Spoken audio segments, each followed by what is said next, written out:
తెలంగాణలో 2 నెలల కింద మున్సిపాలిటీ ఓట్లయినాయి. 116 మున్సిపాలిటీలు 7 కార్పొరేషన్లకు ఓట్లయితే అన్నిటికీ లెక్కలొడిచినాయి. కొత్త చైర్మన్లు, డిప్యూటీ చైర్మన్లు, మేయర్లు, డిప్యూటీ మేయర్లు అందరూ సీట్లకెక్కిర్రు కూడా. కానీ నాకని 3 దిక్కుల్లా దుగ్గు పంచాది. ఇప్పుడు వీటి లెక్క కూడా తేలింది. 2 నెలల కొడిచింది 3 మున్సిపాలిటీల చైర్మన్ సీట్ల పంచాది. 116 మున్సిపాలిటీలు 7 కార్పొరేషన్లకు మున్సిపాలిటీ ఓట్లు అయితే అన్నింటి లెక్కలు తేలినాయి. కానీ 3 మున్సిపాలిటీల చైర్మన్లు, డిప్యూటీ చైర్మన్ల సీట్లు ఖాళీగానే ఉండే. కయ్యాలని సల్లబడ్డాక గావిటి లెక్కలు తెలిసి ఇయ్యాల. ముందుగాల మంచిర్యాల జిల్లా కేతన్పల్లి లొల్లులు గడబిడల నడుమ మున్సిపాలిటీ చైర్మన్ సీట్లకు కార్ పార్టీ వాళ్ళు ఎక్కితే వైస్ చైర్మన్ సీట్లకు సిపిఐ పార్టీ వాళ్ళు వచ్చారు. గొడిసెల సంధ్యారాణి చైర్మన్ అయితే మిట్టపల్లి సరిత అనేటికి అక్క డిప్యూటీ చైర్పర్సన్ అయింది. కార్ పార్టీ వాళ్లకు 10, సిపిఐకి 4, కాంగ్రెస్ కెంచి 7, ఇంకొకరికి 1. మొత్తం 22 వార్డులలో తలా ఇన్ని పంచుకోగా అందులో ఎర్రన్నలు కారు పార్టీ వాళ్లకు మద్దతు ఇచ్చేటాళ్లకు కారోళ్లకు పెద్ద సీటు, ఎర్రన్నలకు చిన్న సీటు.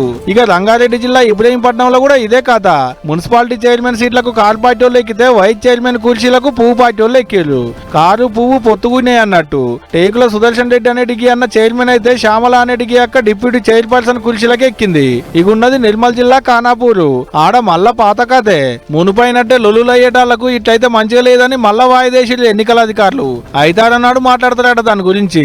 మరి అదన్న ముంగడ పడుతుందో లేకుంటే మళ్ళా ఎప్పటికైతే అవుతుందో తెలియదు. గానీ మున్సిపాలిటీ ఓట్ల ముచ్చట్ల మీద లేనిదో ఎగిలం మోపైతుందా అబ్బా. ఇల్లు చేయంగా ఎన్నికల అధికారులకు వచ్చింది తలకాయ నొప్పి అంతా. ఆయంత అదొకటొడిచినా అంటే ఆళ్ళు నిమ్మలం అవుతారు, ఇల్లు నిమ్మలం అవుతారు కావచ్చు పో.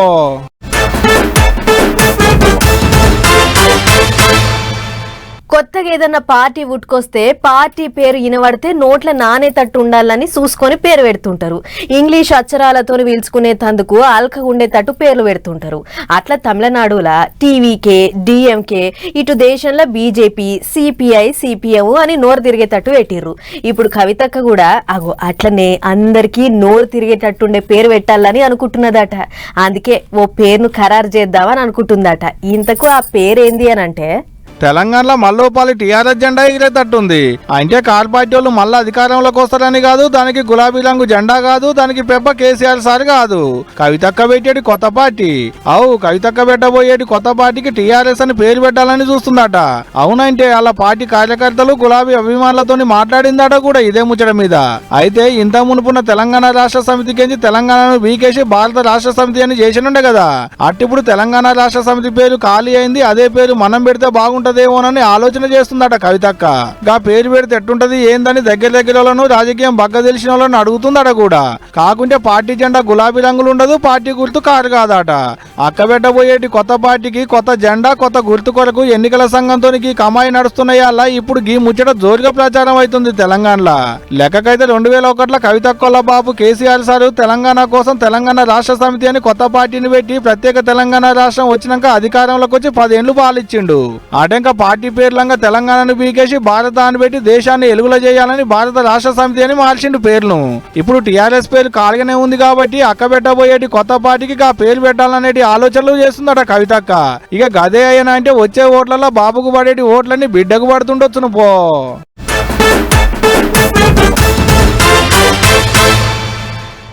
టక్ నీకు తెలిసిన ఓ 10 మంది కార్ పార్టీ ఎమ్మెల్యేల పేర్లు చెప్పుమంటే పార్టీలున్న పెద్ద పెద్ద లీడర్లు ఓ 4-5 పేర్లు చెప్పినాక అట్లనే హుజూరాబాద్ ఎమ్మెల్యే కౌశిక్ రెడ్డి పేరు యాదకొస్తుంది.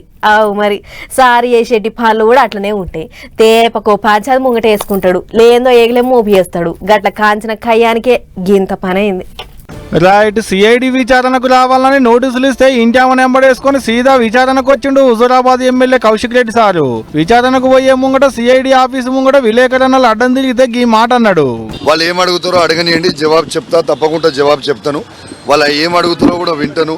అసలు నాకు, నాతో పాటు నా సతీమణికి, మా బీఆర్ఎస్ పార్టీ కుటుంబ సభ్యులకి ఎందుకు నోటీస్ ఇచ్చారో అసలు నాకు కూడా ఆశ్చర్యంగా ఉంది. ఖచ్చితంగా నోటీస్ని తప్పకుండా ఏమి ఇచ్చారో అడుగుతా. డీటెయిల్స్ అడిగిన తర్వాత బయటకు వచ్చినాక డీటెయిల్గా కూడా నేను మాట్లాడతా. అగనట విచారణకు ఎందుకు పిలిచిరో ఏం అర్థం కావట్లేదు అట. లోపలికి పోయినాక వాళ్ళు ఏం అడుగుతారో విన్నాక బయటకు వచ్చినాక మళ్ళీ అన్ని పురాగా చెప్తా అనుకొచ్చిండు. విచారణ అంటే ఉత్తగానే పోతే కాదు కదా సారు, కాగితాలు ఏమన్నా పట్టుకొస్తున్నావా అని అడిగితే డాక్యుమెంట్స్ తీసుకురావడానికి ఏముంది, నేను చేసిన క్రైమ్ ఏముంది, ఏది లేదు, కానీ నేను డీటెయిల్ గా లోపల పోయిన ఏం అడుగుతారో అడిగొస్తా. అది ఇన్నరా చేసిన నేరం ఏముంది, పట్టుకొచ్చేందుకు డాక్యుమెంట్లు ఏముంటాయి అంటుండ అన్నట్టు. ఏం తక్కువ 2 గంటలు ఆలుమొగలతో మాట్లాడిరు సిఐడి ఆఫీసర్లు. ఇంతకు పంచాయతీ ఏంటంటే హుజూరాబాద్ నియోజకవర్గం వీణవంకల ఏటి సమ్మక్క సారలమ్మ జాతరకు ఇంటోలను కార్యకర్తలను ఎంబడేసుకుని పోతుంటే గంతమందితో పోవద్దు, కావాలంటే ఇంటోల వరకు పోమని పోలీసు వాళ్ళు అంటే చల్ నన్నే పోనీయరా అని రోడ్డు మీదనే కూర్చుండు ఎమ్మెల్యే గారు. పబ్లిక్ కు తిప్పలైతుంది, రోడ్డును ఖాళీ చేయాలన్నందుకు పోలీసు వాళ్ళ మీదకి గజ్జలు కట్టుకుని ఎగిరిండు. ఆడికెంచి ఖాళీ చేపించి కార్లు ఎక్కిస్తే సీదా తలుల గదిల కాడికి పోయినాక కూడా ఇదే లొల్లి. గిట్లా రోడ్ల మీద ట్రాఫిక్ కు తిప్పలయ్యేటట్టు చేసిండు, పోలీసు వాళ్ళను ఇష్టం వచ్చేటట్టు తిట్టిండు, జాతరలకు వచ్చినాక గాయి చేసిండు, భక్తులను భయపడేటట్టు చేసిండు అని కేసులు పెడితే గా కేసులు అయ్యాల విచారణకు పిలిచిలు అన్నట్టు. ఒక ఎమ్మెల్యే సార్కే కాదు వాళ్ళ ఇంటి ఆమెకు కూడా నోటీసులు వచ్చినాయి. అట్టియాల ఆలుమొగలిద్దరు సిఐడి ఆఫీస్ కు విచారణకు వచ్చిలు అన్నట్టు. ఇయాటికైతే ఇంతే, ఇక రేపు ఇంకేమైతుందో చూసుకుంటూ పోవాలి.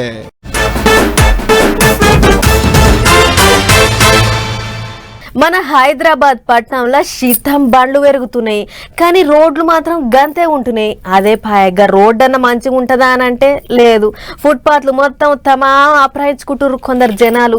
దుఃఖనాలు మడియలు పెట్టి నడిచిపోయేటోళ్లకు మస్తు తక్లీఫ్ చేస్తుర్రు. అందుకే నడిచిపోయే జనాలకు తక్లీఫ్ కావద్దన్నట్లు గీ పని ముంగటేసుకుర్రు మన పట్నం మున్సిపాలిటీ వాళ్ళు. ఇక చూడు ఏం చేస్తుర్రు. పట్నంలో జేసీబీ దిబదిబలు మళ్ళా చాలైనాయి కదా. బేగం బజార్ జాంబాగ్ మెయిన్ రోడ్ పొంటి మంద దిగిన మున్సిపాలిటీలు అక్రమంగా ఆప్రాయించుకున్న ఫుట్పాత్లు మొత్తం కూల్చిపడేసిర్రు. కూల్చివేతల కార్యంలో జీహెచ్ఎంసీ కమిషనర్ కర్నర్ సారు స్వయంగా హాజరుపడ్డాడు. ఎవళ్ళు నియతగా కట్టుకుర్రు, ఎవళ్ళు ఫుట్పాత్ ఆప్రాయించుకొని కట్టిర్రు అనే ముచ్చట్లన్నీ దగ్గరుండి చూసిండు సారు. అట్లా దొంగతనంగా ఫుట్పాత్ జాగలను ఆప్రాయించుకున్న ఇండ్లు దుక్నాలను మార్కింగ్ చేసి ఒకటేసారి కూల్చివేతలకు మళ్ళిర్రు. ఇంతెత్తు లేపిన ఇండ్లైనా దందా నడుస్తున్న దుక్నాలైనా అన్ని తీసి పాడేసుడే, ఎవ్వళ్ళ ముఖం చూసేదే లేదన్నట్లు రువడి చూపించిర్రు. అయితే ఇటు దిక్కు చాలా మంది పొట్ట పోసుకుంటానికి పూల దుకాణాలు, టిఫిన్ సెంటర్లు, ఇంకా అవోటి ఇవోటి చిన్న దుకాణాలు పెట్టుకుర్రు. కానీ అవన్నీ ఫుట్పాత్ ఆప్రాయించుకొని కట్టినయేనట. ఎన్ని రోజుల నుంచి మేము వాయిస్ మెసేజ్ తోని మేము చెప్తున్నాము, మీరు ఎంక్రోచ్మెంట్స్ వల్ల ప్రజలకు ఇబ్బంది కలుగుతుంది, దీన్ని రిమూవ్ చేయండి అని. దానిలో మార్పు లేని కారణంగా మేము హైకోర్టుకి ఇచ్చినటువంటి కమిట్మెంట్, దాన్ని కౌంటర్ మూలంగా దాన్ని కూడా దృష్టిలో పెట్టుకొని ఈరోజు మాసివ్ డ్రైవ్ని గోల్కొండ జోన్లో గోషామహల్, ఎంజే మార్కెట్ నుంచి towards Afzalgunj police station, బర్తన్ Bazar వరకు ఏర్పాటు చేయడం జరిగింది. అందుకే సర్కార్ తన పని తాము చేసుకుపోతుంది అన్నట్లు అంత పరంపరం చేసిర్రు. ఎసొంటి పర్మిషన్ లేకుండా కట్టిన దుకాణాలు కూలగొట్టి సరుకు సామాన్లు అన్ని బండ్లేసుకొని కొంచెం పోయిర్రు. అయితే పొద్దుగాల కూల్చివేతలు అవుతున్నాయని ఏర్కైన దుకాణాలోళ్ళు అడిగి రానే వచ్చిర్రు. ఆగుర్రి సార్ అని వాళ్ళు, మా పని మేము చేసుకుపోతామని వీళ్ళు. జర్రసేపు ఓ చిన్నపాటి బాయ్స్ అయ్యింది గాని మన అధికారులు ఇంటరా, వచ్చిన పని పూర్తి చేయాలి అన్నట్లు కథం చేసి అవతల పడ్డరు. మొత్తానికి ఇది ఇక్కడతోనే ఆగదు. ఫుట్పాత్ కూల్చివేతలు పట్నం అంతా నడుస్తాయి. ఇప్పటికైనా పాయలంగుండమని హెచ్చరిస్తుర్రు మున్సిపాలిటీలు. చూసుకోరు మరి.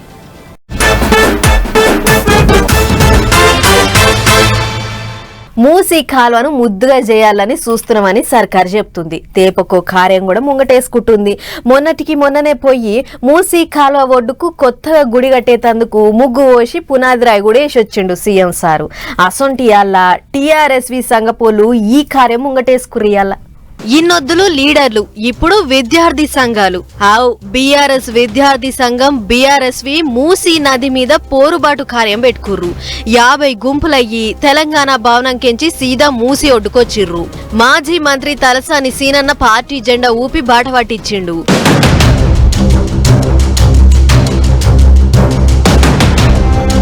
మూసీని ముద్దుగా చేసేటి పేరు మీద లచ్చల కోట్లు కమాయిచ్చిర్రు. 10,000కు మీదనే పేదోళ్ల ఇండ్లను కూలగొట్టిర్రు. లచ్చల మందిని రోడ్డునేసిర్రు. ఇళ్లు పోయినోళ్లకు సర్కారే ఇళ్లు కట్టియాలే, లేకుంటే తిరుగుబాటు పక్క అనేటిది బీఆర్ఎస్వి నాయకులు అంటున్న మాట. మూసి తెలంగాణ కోసం కడతలేడు, హైదరాబాద్ కోసం కడతలేడు, ప్రాంతం కోసం కడతలేడు, పరపతి కోసం కడుతున్నాడు. ఈ విషయం మాత్రం ఆలోచన చేసుకోండి అంటున్నా. నీ పరపతి పెరగడానికి, నీ పరువు ప్రతిష్టలు పెరగడానికి, మిగతా రాష్ట్రాలను అడ్వర్టైజ్ చేసుకోవడానికి మా ప్రజలు ఎందుకు నష్టపోవాలి రేవంత్ రెడ్డి గారు అని అడుగుతున్నా నేను. రాష్ట్రం కోసం రాష్ట్ర ప్రజల కొరకు కాదు, అలా ఆస్తులు పెంచుకునేందుకు మూసీ సుందరీకరణ కార్యం ముంగటేసుకుర్రానికి వచ్చిండన్నట్టు. అయితే మూసీని ముద్దుగా చేస్తాం, సబర్మతి రివర్ ఫ్రంట్ తీరుగా అల్కి ఊసినట్టు చేస్తామని కాంగ్రెస్ వాళ్ళు అంటుంటే, చల్ గదంతా ఊతముచ్చటే, ఆస్తులు పెంచుకునేందుకు కమిషన్లు కమాయించుకునేందుకు చేస్తున్న ఉపాయం అనేటిది కార్ పార్టీ వాళ్ళు అంటున్న మాట.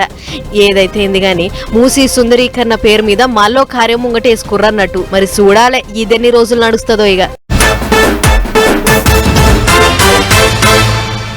ఇవాళ రేపు టెక్నాలజీ ఎంత మారిందుల్లా, ఏ ముచ్చట్ల చూడు లోకం చాలా తెలివిగా ఆలోచన చేస్తుంది. ఎవ్వలేమో గాని నేరాలు చేసే దొంగలైతే జట్న చేసి నిమిషాలలో తప్పించుకుంటుర్రు. అగో అసొంటి దొంగలను పట్టుకుంటానికి పోలీసు వాళ్ళు కూడా అంతకు మించి అప్డేట్ అవుతుర్రు. పెట్రోలింగ్ బండ్ల కాడ నుంచి కంప్యూటర్ల దాకా అన్ని తీర్లా తయారు పెట్టుకుంటుర్రు. అన్నట్లు పోలీస్ బండ్లు అంటే యాదకొచ్చింది. ఏపీలో కొత్త పోలీస్ బండ్లు చాలైనాయట. పారిగ్గా బండ్లు ఎట్లున్నాయో మనం కూడా చూసేసొద్దాం. వారేవా చూడు రే, కొత్త బండ్లు ఎట్లా మెరిసిపోతున్నాయో చెక్కున. అన్ని ఒక్కటే తీరు బండ్లు ఉన్నాయి కదా, ముంగట దండలు విండలేసి కొంచెం పోతానికి తయారు ఉంచరు. చూసిరా, గివేగా పోలీసులకు ఇచ్చిన బండ్లు.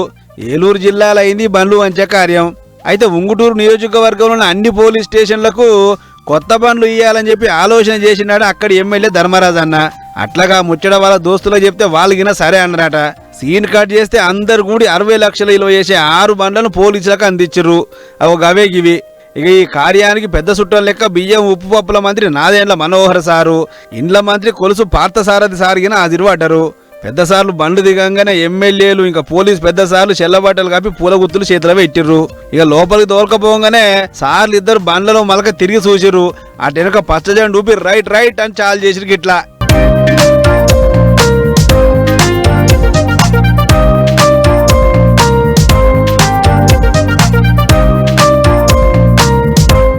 చూస్తారా, ఒక్కో పోలీస్ స్టేషన్ అధికారిని పిలిచి తాళం చెవులు చేతిలో పెట్టి బండ్లు అప్పచెప్పిర్రు.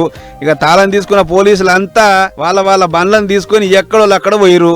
బండ్లు మంచుడు కార్యం అయినాక మంత్రి మనోహర్ సార్ మాట్లాడుకుంటా, ధర్మరాజు గారు వాళ్ళ మిత్రులందరూ కూడా కలిసికట్టుగా ఉంగుటూరు నియోజకవర్గంలో ఉన్న 6 పోలీస్ స్టేషన్స్ కి వాళ్ళు ఒక్కొక్క వెహికల్ ఈరోజు 10 లక్షల రూపాయల చొప్పున 60 లక్షల రూపాయలు విలువ చేసే వాహనాలు ఈరోజు అందించడం అనేది గొప్ప విషయం. అదేవిధంగా చింతలపూడి నియోజకవర్గం నుంచి రోషన్ గారి నియోజకవర్గంలో గోద్రేజ్ సంస్థ వారు కూడా ఒక వెహికల్ తీసుకొచ్చి ఈరోజు మొత్తం 7 వాహనాలు పోలీస్ డిపార్ట్మెంట్ వారికి అందించడం. ఇంటిరా 6 బండ్లు ఎమ్మెల్యే ధర్మరాజన తరఫుకెంచి ఇస్తే ఇంకోటి వేరే వాళ్ళ తరఫుకెంచి మొత్తం 7 బండ్లు వంచిరాట. అంతేకాదు 17 కోట్ల రూపాయలు పక్కకు తీసి పోలీసులకు మంచి బండ్లు కొనియాలి, నేరాలు కంట్రోల్ చేస్తానికి వాళ్ళకి అన్ని తీర్ల ఆసరు కావాలి అని చెప్పి 100 కోట్ల రూపాయల ఖర్చుగిన చేయబోతుందట. సరే బండ్లు ఇస్తే ఇచ్చిరు సంతోషంగాని ఈ బండ్లతోనైనా నేరాల సంఖ్య తగ్గుతుందో లేదో చూడాలి అని అనుకుంటారు అక్కడి జనాలు.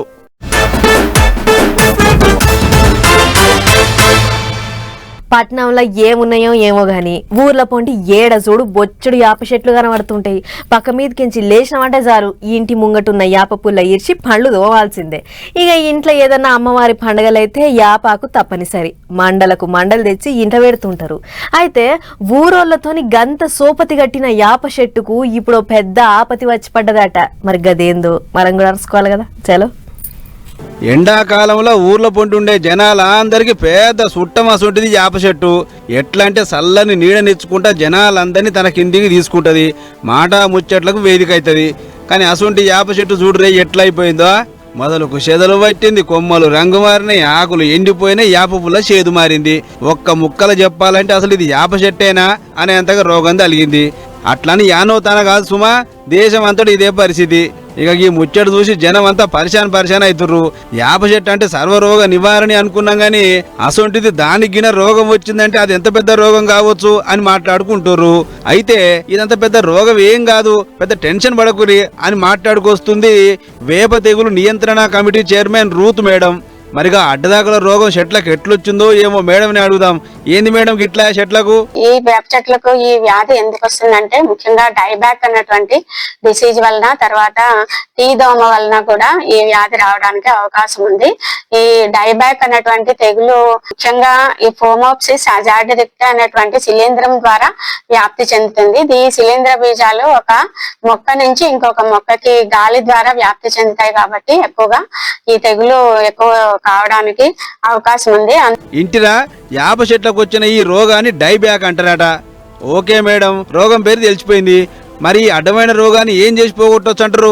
ఈ యొక్క శిలీంధ్రానికి కార్బనిజం 1 గ్రాము 1 లీటర్ నీటికి కలిపి మనము చెట్టు మొత్తము బాగా తడిచేలాగా స్ప్రేయింగ్ చేసినట్లయితే ఆ యొక్క శిలీంధ్రము తగ్గడానికి అవకాశం ఉంది. అట్లానే ఈ ఇన్సెక్ట్ కూడా ప్రొఫిడాఫాస్ అనేటువంటి మందు 2 మిల్లీలీటర్లు 1 లీటర్ నీటికి కలిపి మొత్తం చెట్టు మొత్తం అంతా తడిచేలాగా కూడా చేసినట్లయితే దీని ఉధృతి కూడా తగ్గడానికి అవకాశం ఉంది.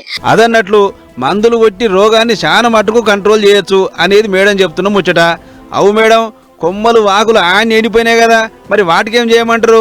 ఎక్కడైతే మరి చెట్లు బాగా ఎండిపోయి కొమ్మలు ఎండిపోతున్నాయో ఆ కొమ్మలన్నిటిని కూడా ఎండిపోయిన కొమ్మల్ని తీసివేసి వాటికి బోర్డో పేస్ట్ అప్లై చేయడము, లేదంటే కాపరాక్సీ క్లోరైడ్ మందుని ఒక పేస్ట్ లాగా దాని మీద అప్లై చేస్తే మంచిది. దాని వలన ఈ తెగులు చాలా వరకు కంట్రోల్ అవుతుంది. ఇది ఒక్కటే కాదు, చెట్టు ఆకులు కింద రాలుతాయి కదా, గా ఆకులను పొద్దుక పూట కాల్చి అదే చెట్టుకు పొగేస్తే వైరస్ గీరస్ అంత పోతుంది అనేది మేడం చెప్తున్న ముచ్చట. ఈడికే వడవలే, ఈ రోగాన్ని పురాగా నయం చేస్తానికి శాస్త్రవేత్తలు మేధావులు గిన గట్టినే తనలాడుతుర్రు. ఎంత దబ్బినైతే అంత దబ్బినా యాప చెట్లను మళ్ళా మామూలుగా చేస్తామంటుర్రు.